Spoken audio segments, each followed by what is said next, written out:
back speaking, and we're going to talk about boredom.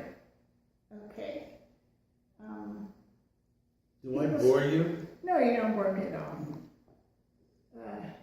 Quite the opposite, in fact. You keep me on my toes. But how many times do you hear somebody say, I'm bored, I'm bored, when there's so much to do out there? And in connection with boredom, I want to talk about volunteerism. It doesn't hurt to get outside of yourself if you're bored. There are so many people and there are so many organizations that want help, that want a continuing, they would like to have a continuing base that they can count on. Old people's homes, the veterans hospitals. There are just so many things to do that boredom should be stricken from the vocabulary. How do you feel about that? I'm bored. I should have known that was coming. I should have known. I have an idea I'd like to put out to the Tucson families. I would like very much, it's been on my mind, to organize a cancer support group and a grief support group.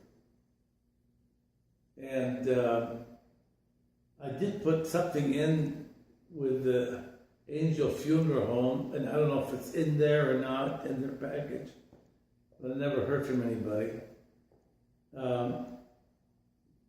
Because of our own personal experience, in addition to, of course, our parents, but we lost a granddaughter and we lost a nephew within a very short period of time in car accidents, and I'm a cancer survivor. Me too. And she is too.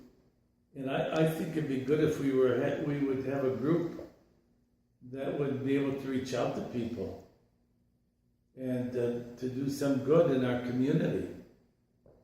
I don't know if any of the churches have any such organization. Does your church have any group that does an outreach kind of thing? An outreach? Visitation for the sick, and of course nursing homes for the grieving. But is there follow-up to these people when they're grieving, especially when they lose a child, for example?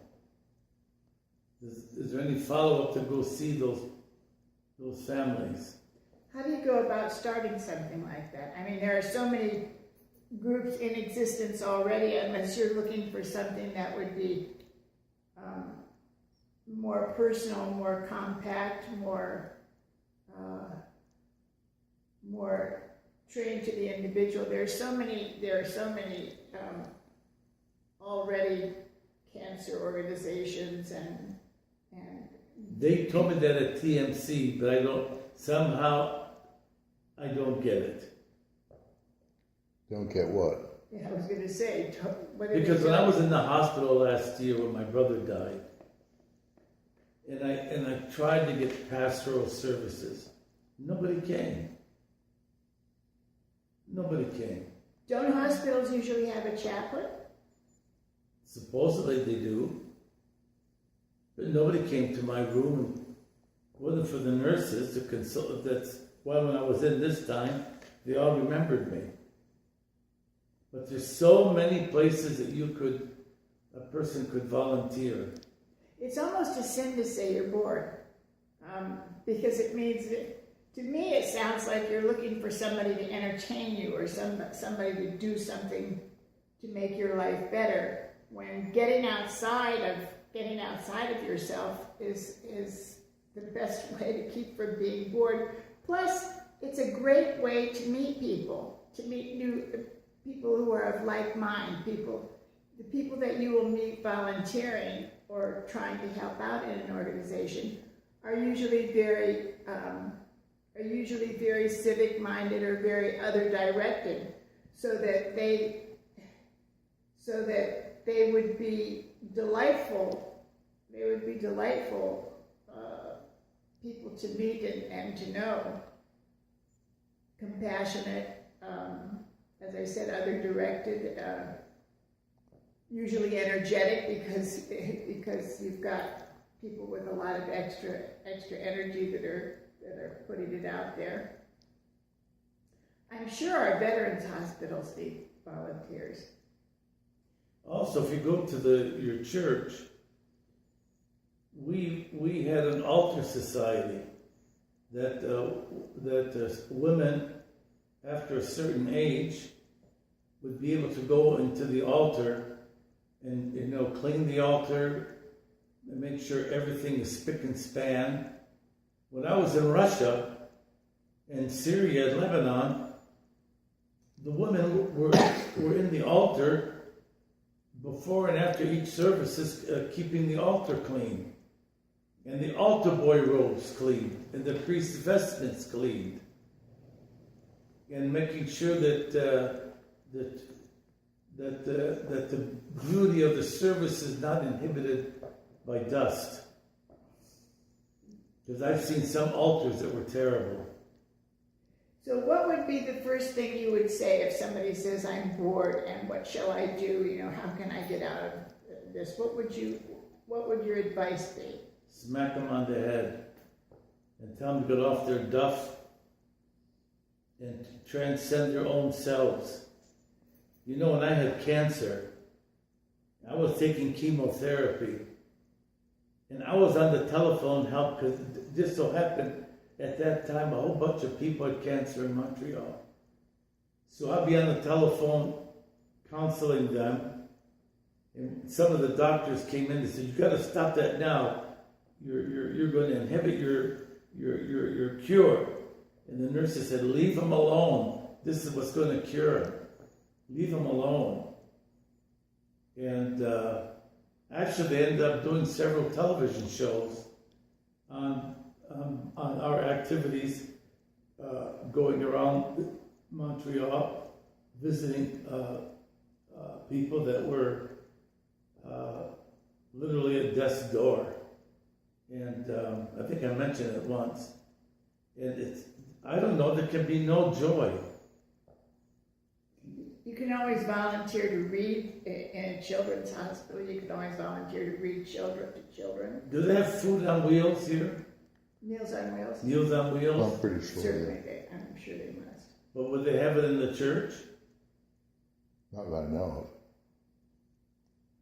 Because I talked to a bunch of people in Montreal yesterday. Because some people died, and I was expressing. And they were telling me that this one lady is quite wealthy. And she pays a certain amount. And we have a senior citizens home in Montreal for our Lebanese people. And they deliver Meals on Wheels to all the shut-ins, all those that can't get out. It's a wonderful ministry. You think boredom comes from selfishness? Yeah, I do. Don't you? I mean, how can you say you're bored? As I said before, it seems to me that when you say I'm bored, you're wanting somebody to do something to change what's going on with you, instead of the change. The impetus has to come from the inside, from you, from the person who's saying they're bored. I think it's one phrase I can't stand to hear because there's so much going on. There's so much going on in this world to do, to give back to the community. You live in a community that offers you lots of things, that offers you lots of amenities and lots of good programs for you to be able to take advantage of. So help those programs keep going. Give back to the community. Like not being silent on the abortion issue. Find your way to speak out. And the opioid crisis. See where you can help. See where you can maybe help a young person But this abortion thing really has me riled up. Yeah, that was a big rant the other day. And, you could start a letter campaign to our politicians. There's a lot you could do without being crazy and wanting to burn down on a clinic. But you could raise your voice and give of yourself. When you give of yourself, you transcend yourself. And you realize your true humanity. God bless you. In the name of the Father, and the Son, and the Holy Spirit.